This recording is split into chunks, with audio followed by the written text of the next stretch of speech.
नमस्कार साथियों, सुमंगल ज्योतिष में आपका बहुत बहुत स्वागत है। सुमंगल ज्योतिष के इस एपिसोड में मैं आपको शरद पूर्णिमा की कथा सुनाऊंगा। साथियों, ये कथा सुनने से बहुत अच्छे पुण्य मिलते हैं, जीवन में अमृत की प्राप्ति होती है।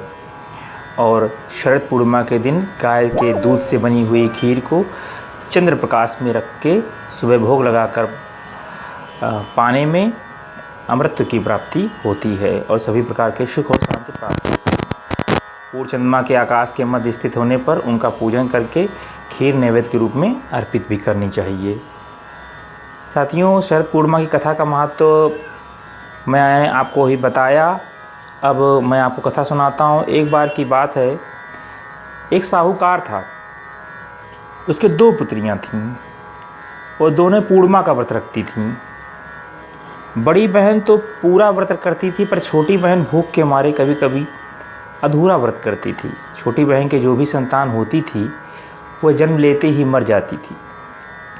उस अधूरे व्रत को करने के कारण उसको पुण्य की प्राप्ति नहीं हुई थी, इसलिए जो भी संतानें उसकी पैदा होती थीं वो जन्म लेते ही ख़त्म हो जाती थी, मर जाती थी। परंतु बड़ी बहन की सारी संतानें जीवित थीं, वह बहुत प्रसन्न थी। एक दिन छोटी बहन ने बड़े बड़े पंडितों को बुलाकर अपना दुख दर्द बताया, उनसे कारण पूछा कि मेरे जीवन में ऐसा क्यों हो रहा है। पंडितों ने बताया कि तुम पूर्णिमा का व्रत अधूरा करती थी, इसलिए तुम्हारी संतानों की अकाल मृत्यु हो जाती है।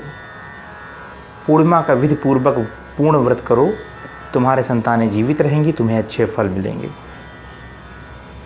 जब उन पंडितों ने उनको ये जानकारी दी तो उनकी आज्ञा पाकर वह कन्या विधि विधान से पूर्णमासी का व्रत करने लगी। कुछ समय के पश्चात उसे एक बालक प्राप्त हुआ, लेकिन जन्म लेते ही वह शीघ्र ही देवलोक को प्राप्त हो गया, वो मर गया। तब उसने लड़के को पीठे पर, एक पीढ़ा होता है घर में जिस पे बैठा जाता है, उस पर लिटा करके उसके ऊपर से कपड़ा से ढक दिया अच्छी तरह से, और अपनी बड़ी बहन को बुलाया और उसको वही पीढ़ा बैठने के लिए दिया। जब वह बड़ी बहन उस पीढ़े पर बैठने लगी तो उस पे जो उसने कपड़ा बिछाया हुआ था वो कपड़ा उसके वस्त्रों से छू गया और छूते भर में वो बच्चा रोने लगा।